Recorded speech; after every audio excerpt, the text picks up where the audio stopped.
Hello, it's been a while for my personal channel. Hello to all the viewers out there.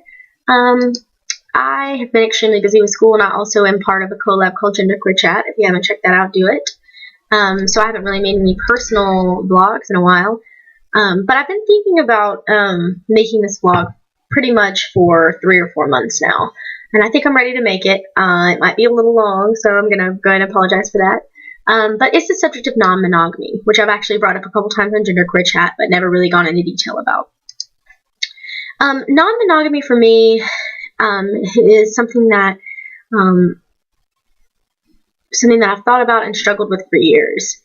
And when you talk about non-monogamy, there are a lot of different types of non-monogamy and practices of non-monogamy. So I'm going to go through a few of those, just ones that I found interesting, and kind of go into what I believe is a healthy non-monogamous situation for me. There's certain types of non-monogamy, such as dating or playing around, which is kind of like one of the people in the primary relationship has like play buddies or dates, kind of a non-serious type of non-monogamy.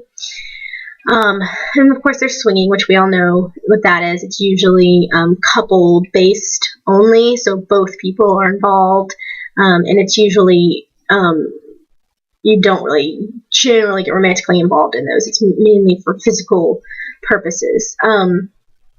There's definitely a culture associated with that as well. Then there's also, of course, like BDSM, like dominant submissive type of non-monogamy, which can be interesting.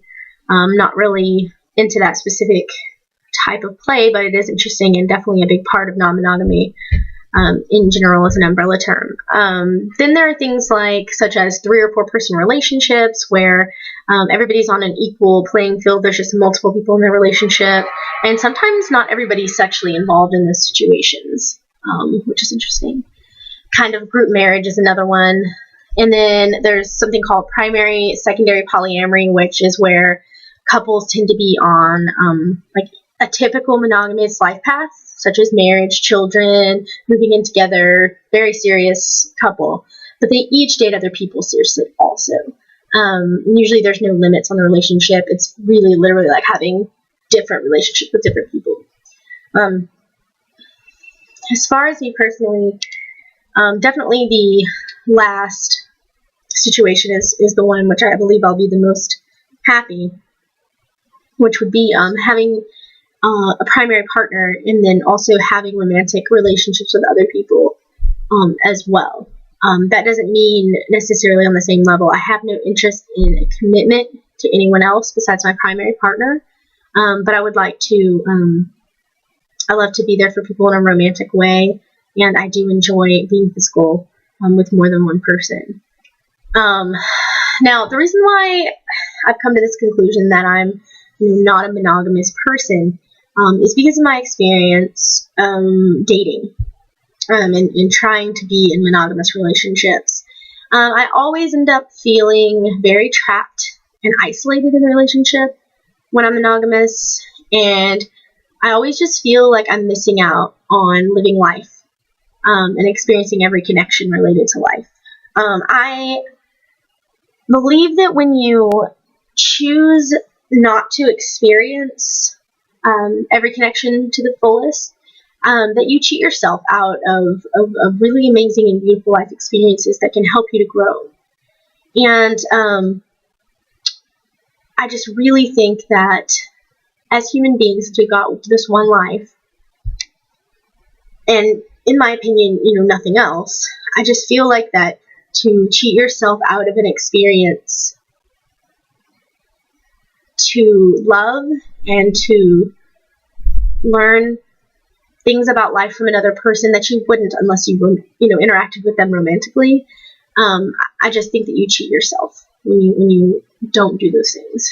Another reason is because when I've been in monogamous relationships in the past, I romanticize other people that I have crushes on, and think about the what ifs instead of like appreciating my current partner. I just compare them to what if I had this or that eventually. And I don't think that that's fair to anyone. I am currently practicing non-monogamy with my current girlfriend, and it has a lot of ups and downs. It's the first time for both of us to try. And for the most part, she definitely agrees with the idea of non-monogamy, but the practice of it is a different story. It's harder to swallow when it actually goes down. But we're negotiating boundaries. We've tried really hard to appreciate each other's opinions and keep each other in mind. And I know it isn't easy for her, and I really appreciate her trying so hard to love me as me and not make me into something else. But I see that sometimes it's extremely difficult for her to deal with, not being the only person in my life in a romantic way. And this makes me sad because my girlfriend now is, to me, the only person I want to commit to ever. We have a connection unlike any connection I've ever had with anyone, which is some of the reason that I can be so open with her. She's my best friend and a fantastic and amazing lover. We have extremely deep physical and emotional connections to one another, and it really pains me to think that I may be hurting her by, trying non-monogamy. But it's like everything else, that I've discovered about myself. First coming out as a lesbian, then finding out, hey, that's not really true. I'm really genderqueer, and now non-monogamy. And it's hard to swallow the truth. It's hard to swallow the truth for me. It's hard to admit that, this is something that I need to be happy in my life. And even if I have, pretty much a perfect partner for me and a fantastic relationship that we work really well together 90% of the time. The only thing we really have arguments about ever is non-monogamy, because it's new for us both, and we're both trying so hard to be sensitive and but still retain our own dignity, so to speak. I know for a fact that I will not be happy in a monogamous relationship forever, and that's not because my partner, anybody I'm with, isn't good enough. That's not the case at all. But it's because I feel truly at peace and happy when I'm not holding back and with my connections to others. I sometimes feel like this makes me a bad person, for hurting the person I'm with, even if they deal with it, like my current girlfriend now. But it's still a hurtful thing to be the bad guy in a way, or perceived bad guy. And I'm not trying to be. What I'm trying to avoid is going out and cheating on people and being a jerk. Because I don't think that's fair, because I don't do those things to get, specifically to get attention, or I don't do those things because I'm unhappy in my relationship. I just am a very sensitive person to connections, and a very sensitive person to making my life count and being able to learn from every single experience and not turning down these beautiful moments.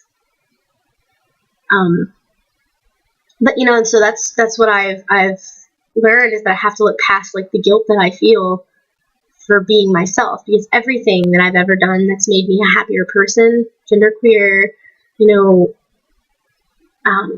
being part of this movement towards equality, all these things that have really given my life meaning have been difficult to deal with, and not everyone has agreed with me, and not everyone has been happy with me, and it has hurt people, but that's because they weren't accepting me for who I am, and this is who I am. It would be so much easier to be straight, cisgendered, Christian, but I found that, my life is the most complete, and I'm the most happy when I don't pretend to be things that I'm not. And, this is another thing to add to the list. I'm not monogamous, and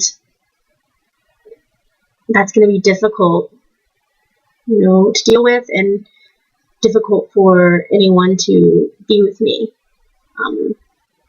be my girlfriend, because a lot of people, they don't want to share. And even though my connection with my primary partner may be much stronger, and it's going to be much different than my connections with other people, it still doesn't take away the jealousy and hurt that they may feel, because they can't be in my shoes. They can't be in my head. They can only try to deal with their own emotions, and we can only try to understand each other through dialogue. That's the best we have. So anyway, emotional post, so sorry, but I thought this was a subject that needed to be broached. So, I would love to hear from you guys. That would be awesome. About non-monogamy, how do you feel about that? You think it can work? Do you think it's a dumb idea? And I'm just asking for hardly coffee. No, but yeah, I would like to know your thoughts. All right, I'll see you guys later.